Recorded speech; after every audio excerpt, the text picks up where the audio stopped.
You have likely heard of this holy artifact, which goes by many names: the Holy Lance, the Spear of Longinus, or the Spear of Destiny. A holy relic that has been sought after across Europe, from Constantine the Great to Peter Bartholomew during the First Crusade, to Charlemagne, and even Adolf Hitler. In this video, we will learn of the Holy Lance through its numerous accounts as we embark on a historical goose chase.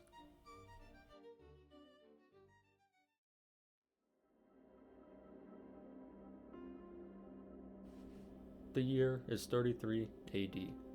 It is springtime in Jerusalem, and just outside the walls, the Romans have arranged for the crucifixion of three men, one of them being Jesus Christ. Crucifixion was a slow and painful death, having your hands and feet nailed to the cross, as hours passed as the victim would eventually die of asphyxiation. However, in the case of Jesus, a Roman centurion named Longinus pierced Jesus' side with a spear, putting him out of his misery. But of course, there is more to the story than that. As it is said, when Longinus pierced the side of Jesus with the spear, blood and water sprayed from Jesus, making contact with Longinus' eyes. It is said that Longinus previously had eye problems, and after his interaction with Jesus, his eye problems were no more. This worked out pretty nice for Mr. Longinus. So nice, in fact, that Longinus left the Roman military and converted to Christianity, becoming known as Saint Longinus after he would be martyred by the Roman forces. Upon Longinus' death, the Holy Lance would remain in Jerusalem until fate would carry it elsewhere.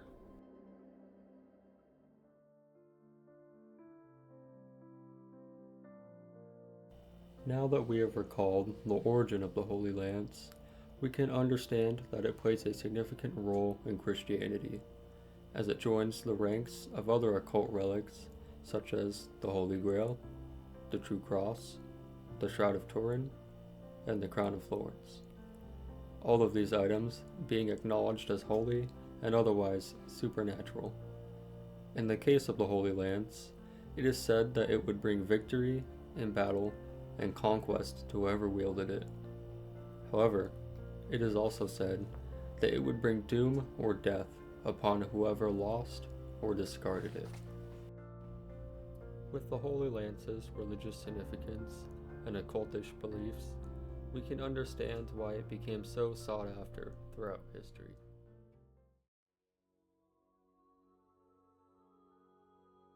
It is 286 AD. Many years have passed since the deaths of Jesus and Saint Longinus, and it is believed that the Holy Lance resides in the hands of Saint Maurice, an Egyptian military leader who commanded the Theban Legion of Rome. Saint Maurice would be executed by Emperor Maximilian for refusing to denounce his faith, as well as the other members of the Theban Legion. Amongst the martyrdom, Saint Maurice was said to have died with the Holy Lance in hand. The year is 326 AD, and the Holy Lance has found itself in the hands of Constantine the Great, the first Roman emperor who converted to Christianity and the founder of Constantinople. During this period, Constantine's mother, Helena, would have multiple objects venerated. This included the Holy Lance being ornate with the Holy Nail from Jerusalem. It is said that Constantine carried the lance with him into battles, which one could argue that his conquest seemed almost divine.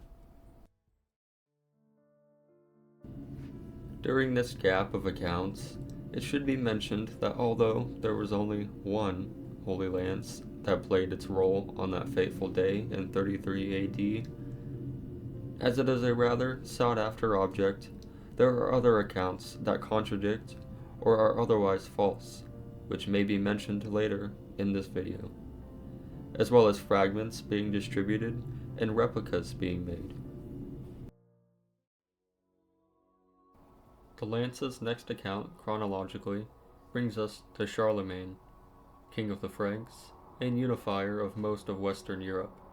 In the year 800, he would be crowned by Pope Leo III as Emperor of the Romans, creating an alliance between the Frankish king and the Roman Catholic Church. It is said that as a coronation gift, Pope Leo III gifted holy relics, one of them said to have been the Holy Lance, to Charlemagne. Although Charlemagne was successful prior to his coronation, Charlemagne won many battles consecutively after his ownership of the Holy Lance in the year 800. It is said that Charlemagne dropped the lance in battle, and in the following months, as his health deteriorated, Charlemagne would die on the 28th of January, 814. Henry the Fowler, German king and founder of Francia, as well as establisher of the Ottonian dynasty, acquired the Holy Lance through trading with Rudolph II of Burgundy. Henry wanted the lance for its myth, to ensure victory and boost morale. After being crowned king in 919 AD, Henry the Fowler had a successful campaign, a noteworthy battle being Riad. Henry would die in the year 936, cutting short his plan to venture to Rome and be crowned emperor by the Pope, just like Charlemagne had done. The Holy Lance would be passed down through the sons and successors of Henry the Fowler. Henry's son, Otto I, became German Emperor of the Holy Roman Empire after his coronation in 962. His grandson, Otto III, would become King of Germany in the year 983 at just 3 years old, after the death of his father, Otto II. It is said that Otto III carried the Holy Lance with him on his march to Rome, where he would be coronated as emperor in 996, reclaiming the throne. Otto III would die shortly after, in the year 1002 AD, where upon his death, the Holy Lance would be moved back to Germany in Magdeburg Cathedral. The Holy Lance would continue through the successors of the Holy Roman Empire. But before we move on, as mentioned earlier, there were multiple claims of discovering the Holy Lance, one of them being in the year 1098 during the First Crusade before the siege of Antioch. A local peasant named Peter Bartholomew claimed to have had visions of the Holy Lance being located in the Cathedral of St. Peter in Antioch. After Peter informed a bishop and the count, the bishop had doubts, but the count called for a search. After digging where Peter had instructed, they found nothing. This was until Peter himself jumped down into the dig site and found the head of the lance. The morale was elevated after finding the lance head, and the siege was successful. During the following year, doubts had been put on Peter's claims, and he would undergo an ordeal of fire to defend his claim with the lance head in hand. Peter did not survive the ordeal. As we return to the primary lance, the year is 1350.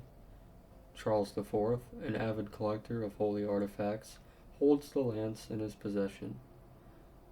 Charles would wrap the lance in a golden sleeve inscribed with Lancia et Clavus, meaning lance and nail of the Lord. Charles IV's son, Sigismund, would inherit the Holy Lance, which he would move the lance to Nuremberg, Germany, where it would reside much throughout the following years.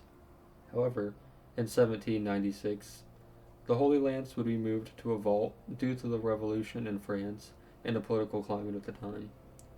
And eventually, from fear during the Napoleonic Wars, the lance would be moved again to Hofburg Palace in Vienna in 1800, where it would reside up until the 20th century. It is 1938. Adolf Hitler, leader of the Nazi Party, has the Holy Lance moved back to Nuremberg from Vienna after occupying Austria. However, it wouldn't be long before U.S. forces seized the lance after taking Nuremberg. In 1945, Adolf Hitler has taken his life, the war is over, and the Holy Lance returns to Vienna, where it still resides to this very day. The Holy Lance has a complicated presence throughout history. From its first account in the Bible in the book of John, the Holy Lance became an item sought after by many historical figures who share similar characteristics: the desire for power, success, and authority. Was the lance truly an artifact with divine powers, or was it merely the illusion of those who sought it? Thank you for watching.